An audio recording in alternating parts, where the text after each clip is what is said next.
Oh, my mouth is watering, and I know it's blazing hot. Welcome to Ascension Parish Coffee Talk, a weekly show where she talks about the people and places here in Ascension Parish. My name is Kristina Smallhorn, along with my husband, Eddie Smallhorn, and today is a snow day. Regularly scheduled interview, but they had to cancel because we got something unusual here, which is snow. And the people of Ascension Parish right now are boiling up big old pots of gumbo. Everybody has their own version of gumbo, and we're gonna share with you our version of gumbo.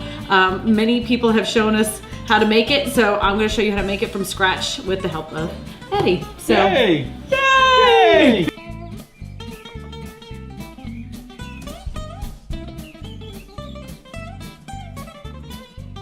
The ingredients are super simple. You're gonna need 2 large green peppers chopped up, and then you're gonna have 2 small yellow onions, so you're gonna chop those up.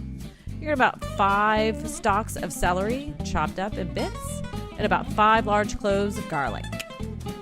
Then you're gonna have about 3 large bay leaves to add to the pot, and then you have your browned meat and of chicken and your browned smoked sausage. You can use andouille. We just use regular old smoked sausage. And then once it's all done, you're gonna add it to that hot roux. I'm gonna take a big bite of good quality snow. It's cold. My breast stinky, so does yours. My breast stinks? No, Dad's breast stinks, and so does mine.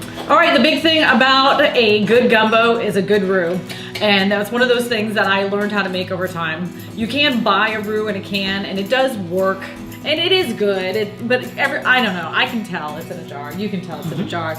So the best way, in my opinion, and anybody who's Cajun, is to make your own roux. It is super easy to make as long as you have time and patience. Everybody has their own version of how dark they want their roux. Some people will say as dark as peanut butter. I take it past that point. I like my roux to be really dark because I like my gumbo to be dark. So you're gonna take 1 cup of flour to 1 cup of oil, and you're gonna watch that baby in here. So roux is one of those things that you just don't walk away from. You have to continuously stir it, and the color is just starting to change. So we're just gonna keep going with this. Do not walk away from this. You just keep stirring and you keep stirring until you get to just beyond peanut butter. So, like I said, some people like it to the color of peanut butter. I like it a little bit darker than that.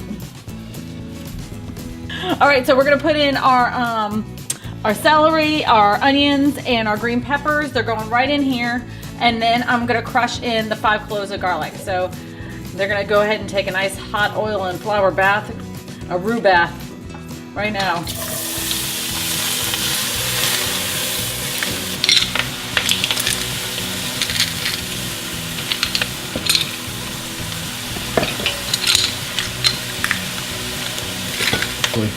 In those cut up ones. Yeah. All right, we're gonna put about half of our parsley in, and we're gonna save the other half for when this is cooked, because I like a little green in my gumbo. I like a little green. All 5 cloves of garlic are in there too. So we're just gonna wait until these vegetables soften up a bit. All right, while those are softening, you're gonna put in 3 bay leaves. 1, 2, 3. Boom. Oh, it smells good, Dad. All right, we got our meat all chopped up. Eddie already browned that up earlier.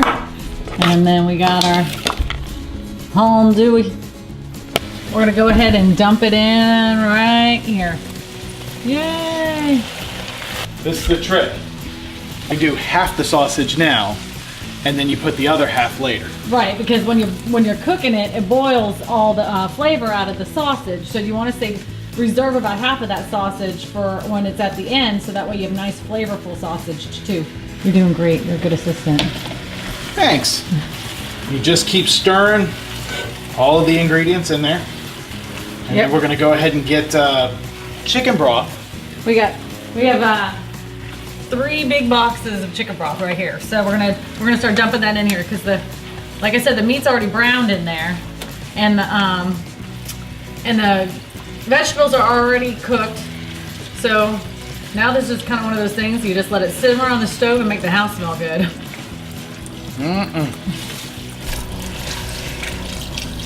I'd like to add that a lot of people put okra in their gumbo, and I know like a lot of people love okra, but I find that it's like slimy, and I just can't like okra. But some people do, and they put it in their gumbo. I don't. Gumbo's kind of like one of those things.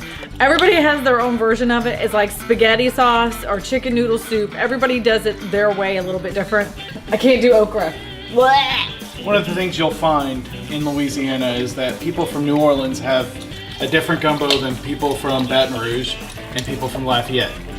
Right, it's regional, and some people like it really super spicy. They like that cayenne pepper, and we're gonna add a little bit of cayenne in there too.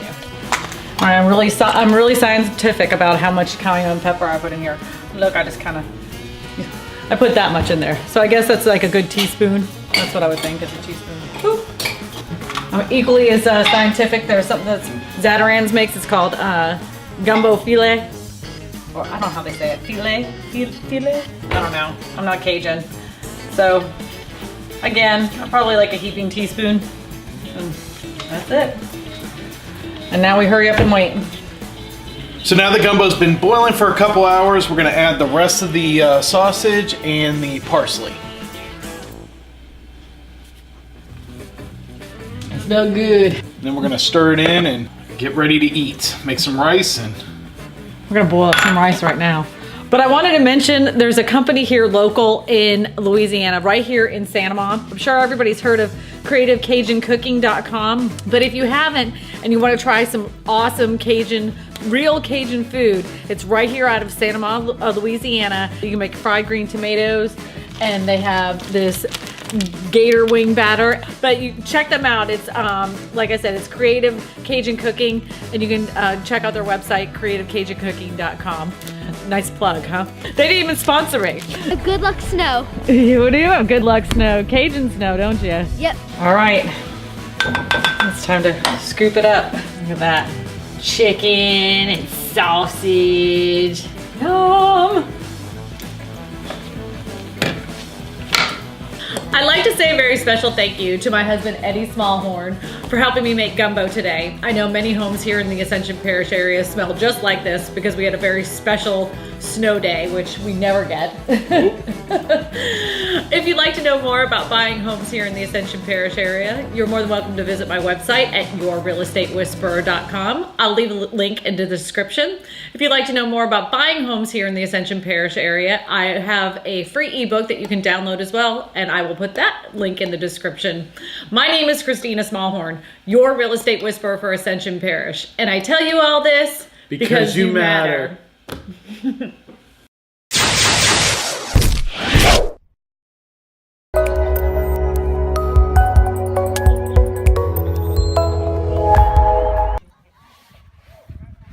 are so much harder than they say they are.